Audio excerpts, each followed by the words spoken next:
Clasificación B, bajo supervisión de un adulto.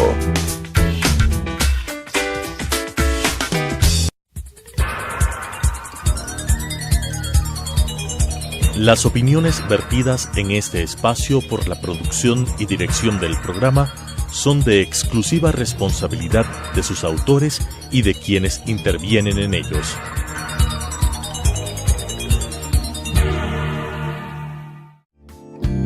La aceptación de nuestra realidad nos dará la oportunidad de saber que estamos dispuestos a seguir adelante con lo que nos toca. Te invito a acompañarnos. Hoy es un buen día para empezar de nuevo. Telesucesos Canal 29 presenta Frente a la Vida con Juan Diego Umpierres.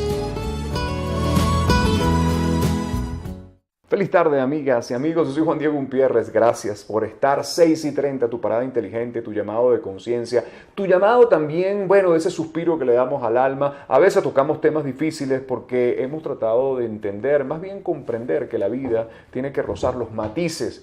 Porque a veces en esos momentos, quizás más sombríos, de tristeza y de dolor, aparecen reflexiones importantes que nos ponen en contacto con nuestro corazón. Cuando estamos en esa dinámica apresurada, cuando pensamos y soñamos que el placer es el que va a establecer las pautas de la vida, ahí nos confundimos, porque si bien es cierto que el placer es parte de las cosas extraordinarias de la vida, también hay un momento donde debemos ponernos en contacto con nosotros, con nuestra conciencia y entender que si queremos un cambio, solamente el establecimiento de las pautas que pueden nacer de nuestro corazón, de esa conciencia activa de decir que si yo cambio, mi entorno cambia y el mundo cambia, nos pone en responsabilidad propia. Responsabilidad que a veces no nos gusta porque es más fácil verlo afuera, es más fácil echarle la culpa a los demás sin saber que toda acción en la vida, por lo menos el 50% está de nuestro lado y somos responsables. Cuando asumo la responsabilidad, ese giro y ese cambio siempre es una alternativa para la vida. Redes sociales como Juan Diego Motiva, tanto en el Facebook como en el Twitter, ahí está tu punto de contacto para abrazarnos. Gracias por tus mensajes, gracias por pertenecer y sobre todo ofrecerte también en Telesucesos que tenemos todos los programas en High Definition para que los ubiques en la red y nos veas a las 21 horas siempre puntual todas las noches. Nos vuelve a acompañar hoy nuestro amigo Leonardo Lazo, experto en política. Quisimos volverte a traer porque la gente nos escribe y yo siento que todavía estamos cerca de las elecciones, pero hay demasiada confusión, sigue siendo una interrogante, el mismo movimiento del país, la situación económica. A mí a veces me entra cierta angustia porque creo que cuando el miedo colectivo se hace presente, podemos entrar en un pánico donde si bien es cierto que hay una crisis, si bien es cierto que hay una desaceleración, eso es innegable, pero si todos nos ponemos en parálisis, muchas veces creo que en vez de tratar de hacer un movimiento productivo, detenemos más el país por el miedo. Y cuando vienen los eventos electorales, la propia incertidumbre nos pone en parálisis. ¿Sientes ese miedo ahora en nuestro tiempo? Lo hablamos en el programa pasado, pero ¿qué podemos hacer en función? ¿Qué discurso puede conectar desde la emoción para entender de que el país nos corresponde todo y es hora de ponerle el alma? Te pregunto. Sí, medio compleja pregunta porque en general en el Ecuador, como en buena parte de Latinoamérica, las elecciones se resuelven más en contra de que a favor de. Es decir, se resuelven en el territorio emocional negativo. Voto castigo. Voto castigo muchas veces, ¿no? Las elecciones en buena medida son plebiscitos. No somos pueblos hiperracionales para votar, ¿no? Yo en Time, en Newsweek, tú en Estados Unidos, cuando se acercan las elecciones, llega un momento en que ellos en una página te ponen las propuestas del uno y del otro para que tú pongas como un visto y entonces hagas como un análisis muy racional, ¿no? Analizas qué piensa el uno en política de Estado, en energía, qué sé yo, y a partir de eso decides. Acá es 90% emoción. Quizás hay un poco más de racionalidad en estratos más formados y en eso, pero aún allí diría yo con grandes niveles de desinformación. La gente no lee ni investiga mucho y esto se ha profundizado con las redes sociales, ¿no? Claro. La política se redujo a 140 caracteres, es decir, ahora, claro, ya profundidad de lectura y eso casi no hay. Entonces, por esto que planteas es complejo porque, de un lado, somos un país que históricamente reconoce los liderazgos duros, fuertes, como es Correa. Si uno lee la historia del Ecuador está más o menos matizada entre liderazgos duros, García Moreno, Eloy Alfaro, Rafael Correa, tal, y inestabilidades. Es decir, los liderazgos blandos o positivos son mucho frágiles, más difíciles de sostener.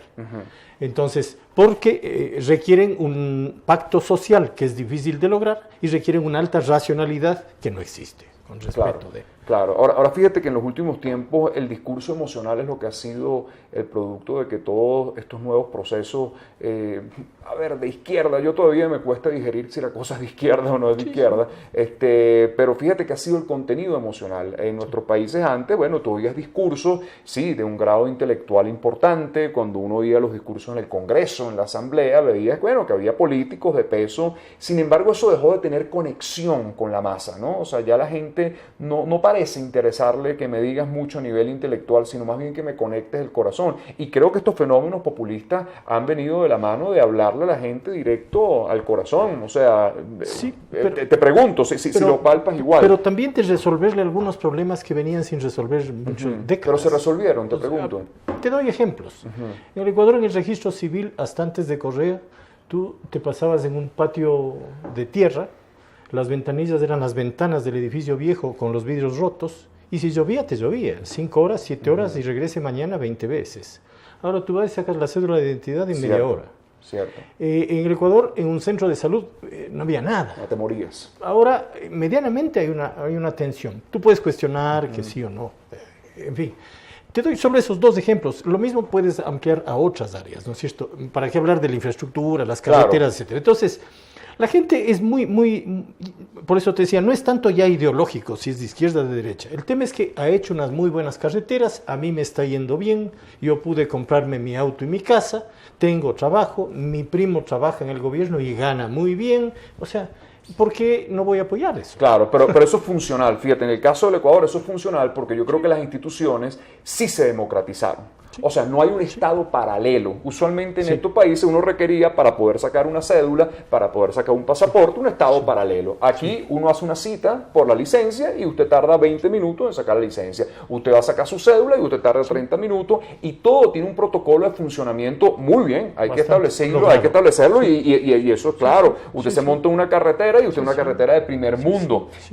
A diferencia, por eso siempre marco la diferencia entre lo que pasó en Venezuela. O sea, yo para tener un pasaporte en mi país requiero 6 meses para que me lo entreguen. Claro. ¿Okay? El mejor de las suertes. Y tú dices, ¿pero qué pasó? Bueno, un poco sí, eso funcionó de cómo llevar esa democratización institucional que yo creo que sí funciona sin duda, más allá de las diferencias que uno pueda tener en ámbitos políticos. Pero eso también, y te dejo esta pregunta, puede ser un factor que juegue en la psique colectiva de seguir apoyando este proceso oficialista. Este país en ciertos rangos sigue funcionando y me presta una atención y puedo ir a un centro de salud y la cosa puede funcionarme y no me funcionaba antes. ¿Siente que eso puede todavía conspirar para que se mantenga este sistema? Te dejo la pregunta para la próxima parte. Hoy conversamos con Leonardo Lazo aquí frente a la vida. Seguimos analizando el ambiente político, qué es lo que puede suceder, qué se está moviendo en la carga emocional que al final, como dice Leonardo, es la que termina impactando sobre el voto. Hoy aquí frente a la vida.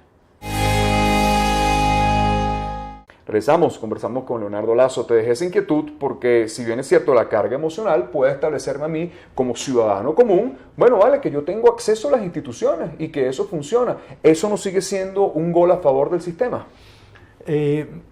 A ver, en las elecciones siempre lo primero que hacemos para abordar una estrategia, definimos lo que llamamos el terreno, igual que en una guerra, en dónde voy a pelear. Este momento, en las elecciones del Ecuador, el terreno es la economía. It's the economy stupid, no hay otra. Y no creo que eso cambie de aquí a noviembre, diciembre, enero. O empeora. Yo creo que seguramente empeora, o por lo menos se mantiene en los términos en que está. Si eso es así, por mucho que el gobierno haga, de hecho el presidente todos los sábados sigue insistiendo, pero yo les dice carreteras, las escuelas del milenio, etcétera, etcétera. Eso ya no te llega, porque si estás sin empleo, si la plata no te alcanza, si tienes que irte a Ipiales a comprar cuadernos, porque en el Ecuador un cuaderno que tiene una portada con algún personaje de Mickey o de Batman paga el triple de impuestos, entonces vale $4.50, un cuaderno que en Colombia vale $1.20. Entonces yo soy desleal y me voy a comprar porque necesito, y porque mis hijos me piden ese que es más lindo que el común. Entonces el terreno es la economía. Si eso pasa, el gobierno podrá hacer todo lo que quiera diciendo, hicimos, nosotros entregamos sillas de ruedas y los discapacitados y todo, no importa. El tema es que la gente va a decir, queremos un cambio porque queremos que mejore la economía y usted sigue negando la crisis. Y entonces, si niega la crisis, usted no va a arreglar la economía. Ok, vamos a desnudar un poco los personajes de los que están en el ajedrez político. Todavía no se pueden definir, sin embargo, bueno, ya hay ciertas cosas claras, ¿no? La señora Viteri. Mucha gente dice que puede ser una estrategia, como tú bien dices, de Nebot, de una medición quizás anticipada que la haya sacado, no lo sabemos, ¿no? Nebot es un zorro político, eso lo sabemos, eso es innegable, sabrá su estrategia, pero no salió mal en los números, me han dicho, ¿no? O sea, como una candidata upside de todo esto, ¿cómo la ves tú? ¿Qué puede conectar ella o qué no puede conectar a nivel colectivo? Bueno, no es una outsider propiamente. Cintia es social cristiana pura sangre, es decir, de modo que ya es conocida, ya fue candidata, etcétera. Ella, de lo que vi en las encuestas, aparece con 6, 8 puntos. No me parece extraordinario en la medida en que va a captar la base social cristiana. El Partido Social Cristiano en Guayaquil es muy fuerte y Nebot tiene 80% de aprobación y altísimas de intención de voto y de apoyo, y hay un valor a la marca, digamos, ¿no es cierto? Una fidelidad a la base esa. Entonces, esos puntos me parece que vienen de allí. Veo muy difícil que eso pueda proyectarse al resto del país. La sierra ecuatoriana es más bien centroizquierdista. En Quito y en la sierra siempre fue de moda ser un medio izquierdista burgués, ¿no? Entonces, no, ser social cristiano medio contra natura. Claro. Hay un grupo muy chiquitico que lo fue, pero ni entre la gente de media alta es muy bien visto decir soy social cristiano. Porque no es fácil el crecimiento para ella. Por otro lado, atrás, Nebot es un personaje con mucha potencia en Guayaquil, pero incluso históricamente el Partido Social Cristiano, cuando ganó Febres Cordero, ganó en Guayas y perdió en 21 provincias. Es decir, ya pasó esto que te digo. Sólida base en Guayaquil y debilidad en la sierra y en el resto del país. Entonces, además, Nebot es un personaje bastante parecido a Correa, si uno ve los perfiles, ¿no? Así autoritario, duro, de discurso, golpea la mesa, ordena. Ese estilo gusta mucho en Guayaquil, ese estilo capataz, le llamo yo, ¿no? En Quito es muy mal visto, en la sierra en general es muy mal visto, es grosero. En Quito hay que hablar suave, hay que pedir por favor. A tu empleado no le puede decir, oye, tráeme. No. Le digo, oiga, por favor, ¿me puede dar un vaso de agua? Muchas gracias, disculpe que le moleste, no sea malito. Claro. O sea, son códigos absolutamente distintos. Aunque en el fondo nos pueda gustar a los dos un liderazgo fuerte y relativamente autoritario, pero las formas son muy distintas. Pero en un contenido emocional, como dices tú, donde el voto puede ser castigo, quizás un personaje que hable en el mismo código, en el mismo lenguaje, no podría ser quien pase la factura, te pregunto. Podría ser, pero yo lo veo difícil por esto que te digo. Más bien me parece que opera al revés. En el terreno del discurso fuerte y del insulto y de la denuncia, creo que la gente de Correa se mueve maravillosamente. Claro, bueno, eso es una estrategia. Entonces, muy difícil ganarles en su terreno. Ese es su terreno. Él insulta todos los días sábados en las sabatinas. Así es. Esa es su forma. Y él lo hace, además, con una motivación que Nebot no tiene. Él lo hace defendiendo a los pobres de la patria. Entonces, eso le da una validación. Es un plus más, que el otro no tiene. El otro está insultando porque es un oligarca que quiere volver al poder. Entonces, yo no veo fácil ese juego. Que podría llegar en un escenario extremo a esto que tú dices. Si la situación económica es muy compleja, que la gente cierre los ojos y diga, bueno, voto por Nebot para que se vaya a Correa, puede darse. Pero no veo un escenario fácil para que eso y por otro lado tienes Lazo, que viene haciendo un trabajo en campaña electoral. Bueno, como quien está desprendido hace tiempo, está en campaña, ha estado en campaña constante, por decirlo de alguna manera, ¿no?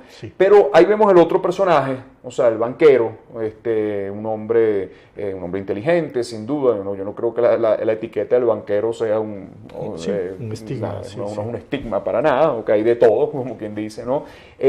Sin embargo, ¿cómo sientes que ese discurso puede en algún punto entrar dentro de ese ámbito, de esa población media baja, popular, o lo siguen viendo como un ser abstracto, peligroso, producto de esa derecha, bueno, también que ha generado sus consecuencias y que Correa se ha encargado muy bien de ponerla en ese grado de desprestigio, ¿no?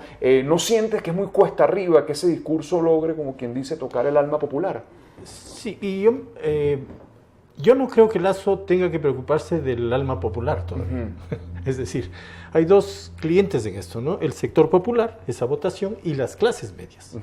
Y creo que Lasso tiene un gran problema todavía sintonizando con la clase media de Quito y la Sierra. Yo lo que le recomendaría a él es, venga a vivir en Quito y decodifique a los quiteños para poder lograr una sintonía. Él, donde debe empezar a crecer, si quiere crecer, es en la clase media de Quito y las zonas urbanas. ¿Qué porcentaje hablamos, disculpa la ignorancia, o sea, yo llevo 6 años en el país, pero ¿qué porcentaje hablamos de esa captación electoral entre la clase media y la clase, como quien dice, más baja? O sea, tú dices que decide la clase media, o sea, ¿en qué estamos hablando en porcentaje? Es decir, hay dos grupos que yo diría, ¿no? El uno es visto desde los estratos, esa clase media que está en el orden del 50-55%. Músculo. Claro, es muy potente, ¿no? Una de las cosas que sí pasó es que no solo desde Correa, sino desde el 2002 para acá, el Ecuador fue recogiendo la pobreza y hay menos pobreza extrema. Y hay más una clase media. Entonces, la clase media ha crecido, eso uno lo siente, innegable, sin duda, ¿no? Entonces, ese es en cuanto a estratos. Y lo otro es los millennials. La mitad de la votación, poco más, como 55%, son menores de 35 en Ecuador. Y esa gente es la que decide esta elección. Y a esa gente me parece que no están llegando. Es decir, yo no le oigo ni a Lasso ni a otros candidatos hablar de la innovación, hablar de la economía colaborativa, hablar de políticas ambientales, hablar del ciclismo en las ciudades, claro. Hablar de lo urbano. Me explico, los muchachos estos andan en otra. Son ciclistas, son trekkers, son ambientalistas, quieren proteger el Cotopaxi y el cóndor, y de eso nadie habla. Nada, porque siguen en el discurso de izquierda a derecha, que es de mi generación. Yo tengo 60 y pico, hermano. Esto ya no, claro. Ellos ya no entienden. Claro, vamos a la última parte. Entonces, ahora también tratar de desnudar un poco los personajes del oficialismo. También ahí hay un movimiento interesante. A ver, ¿quién crees tú? ¿Cómo se está moviendo eso desde el punto de vista de la captación? Porque son dos personajes diferentes. Sí, allí yo creo que allí capital político relativamente potente propio lo tiene Lenin. Ok. Con respeto Vamos entonces a quedarnos con lo de Lenin para hablar en la próxima parte. A ver qué es. Conversamos con Leonardo Lasso. Seguimos desnudando un poquito, llevando estas herramientas. ¿Qué persigue? Por supuesto, tu opinión también es importante para saber cómo se mueve ese campo emocional cercano a un evento electoral de 2017. Esto es Frente a la Vida. Regresamos Frente a la Vida. Bueno, habíamos dejado a Lenin como un personaje interesante, lo habíamos conversado en programas anteriores, sin duda la gestión de él sigue siendo vista como algo importante. Él es un hombre que tiene un carisma, tiene un acercamiento, tiene una sonrisa, que puede jugar algo importante a pesar del desgaste del gobierno. ¿Ves esa alternativa? Si esta oposición no logra generar una unidad e ir dividida, él no puede ser un músculo suficiente para seguir dentro de este grado de continuidad política. Digamos, dentro de los personajes del gobierno que tú me decías, yo creo que él es el que mejores opciones tiene, ¿no es cierto? Pero sin embargo también tiene unas mochilas pesadas, que es el desgaste del gobierno y la economía, ¿no? Yo siempre digo, y es un poco sarcástico, pero ser vicepresidente es como ser Miss Ecuador, ¿no? Nadie espera nada, claro. No tienes tareas. En otros países eres presidente del Senado, haces alguna cosa. En Ecuador no haces nada. Entonces, hay dos cargos que son de mucha presión, ser presidente o alcalde de Quito. Y hay cargos que no tienen ninguna presión, ser vicepresidente o prefecto de Pichincha. Nadie espera nada. Entonces, si haces una escuelita, qué bien, ¿no? Eres un gran tipo. Si lo hace nada, no pasó mucho. Un poco tampoco. Eso le benefició a Lenin. Como nadie esperaba nada, el tipo hizo un gran programa en relación a los discapacitados, claro. Muy bien logrado, con mucho presupuesto también. Entonces, claro, verle, además, su condición de discapacidad le daba un plus. Y además, él es un tipo jovial, yo lo conozco, somos amigos. Es un tipo bueno para el chiste, le gusta tocar guitarra, canta bastante bien. Claro. Tenemos unos amigos comunes ahí, entonces para chupar y hacer música. Entonces, todo eso es muy, muy quiteño, además, muy nuestro, ¿no? Entonces es un tipo que cae muy bien. Pero claro, a ese tipo que cae bien, tú le vas a poner un micrófono y decirle, maestro, ¿cómo va a arreglar la economía? O usted, ¿por qué no denunció esto que pasó y esto otro? Y entonces ahí es un terreno donde habrá que ver qué pasa. Pero dependerá, él va a jugar sus cartas, que es quedarse en el terreno de la discapacidad, de los programas sociales, de lo que hemos hecho y lo que queremos seguir haciendo. Y los opositores, los otros candidatos, son los que tienen que poner el terreno de la economía, que es el que la gente quiere oír.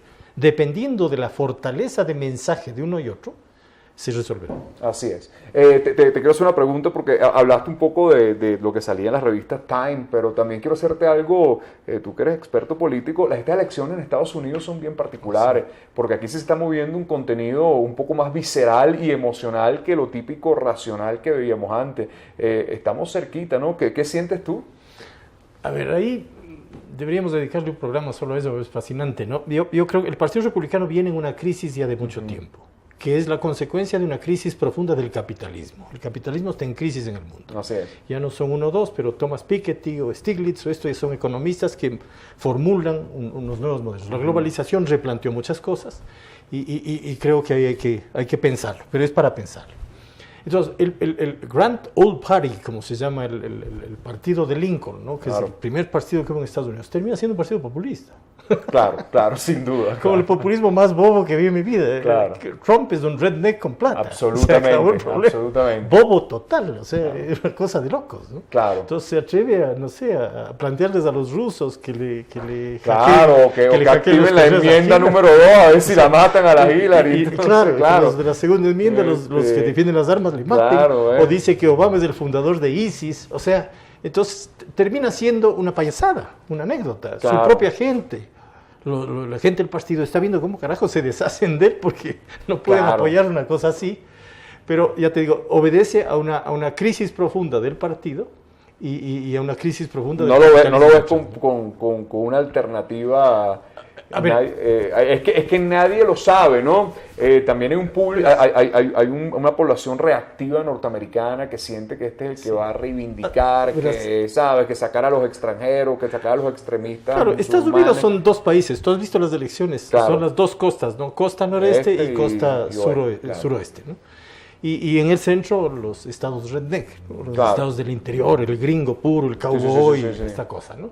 Entonces, en realidad terminan definiendo las elecciones el que es capaz de virar uno o dos estados. Florida suele ser un estado siempre decisivo. Además tenemos que recordar a la gente que todo se maneja por lo que llaman los colegios electorales. Que además de una votación indirecta, ¿no? Entonces, Florida, Ohio, hay estados que terminan definiendo. Pero en este caso, yo leí el otro día un artículo de Andrés Oppenheimer y él decía, le preguntan cómo mira las elecciones y él dice con terror. Porque con todo y esto que decimos de Trump, el tipo decía, si es que llega a haber un bombazo, un atentado, 5, 7, 10 días antes de la elección, eso puede virarse porque puede despertar eso que ya pasó con Bush y que Bush ganó con eso, con el discurso de Saddam Hussein y esa cosa, podría reactivarse de que tenemos que combatir a ISIS y vamos a ir a bombardearle y hay que votar a los musulmanes y a lo mejor le generan alguna posibilidad. Sí, por eso es que la gente, fíjate, entre la gente que se le abrió a Trump están 50 gentes que han trabajado en la CIA y que son del Partido Republicano. Sí, claro. Que dicen, no, por favor, porque el riesgo en el que él está poniendo, no solo a los Estados Unidos, sino a la seguridad mundial, por las estupideces que ha dicho como candidato, son bárbaros.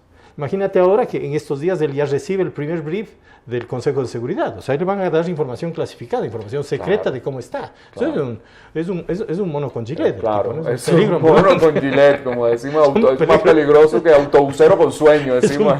Es un peligro ambulante. Ojalá, ahí sí hay que pedir que Dios nos bendiga, porque eso no pasa. Porque ahí sí tiene una potencia en las manos, ¿no? Claro que sí. Te voy a traer otro programa, Leo, para seguir conversando. A medida que nos vayamos acercando, creo que tenemos mucha tela que cortar. Y vamos a hacer un programa sobre el análisis de las elecciones norteamericanas, que sin duda tiene un efecto también directo en toda nuestra región latinoamericana, según lo que pasa en la política. Gracias por estar acá. Diego, un gusto siempre. Hoy conversamos con Leonardo Lazo. Siempre un gusto, de hablar sobre la política, sobre la conciencia que se mueve en nuestras sociedades y llevarte ese contenido. Yo soy Juan Diego Gutiérrez. Hasta un próximo Frente a la Vida.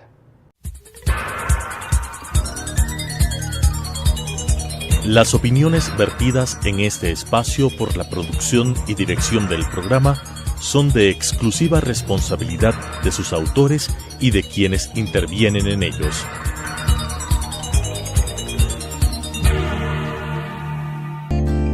Los triunfos no se miden por las victorias. Habrá derrotas que más temprano que tarde agradeceremos y evaluaremos como éxitos favorables. El tren pasa siempre, mientras estemos despiertos, frente a la vida. Nuestra cita mañana 18:30 en Radio Sucesos, 21 horas por Telesucesos.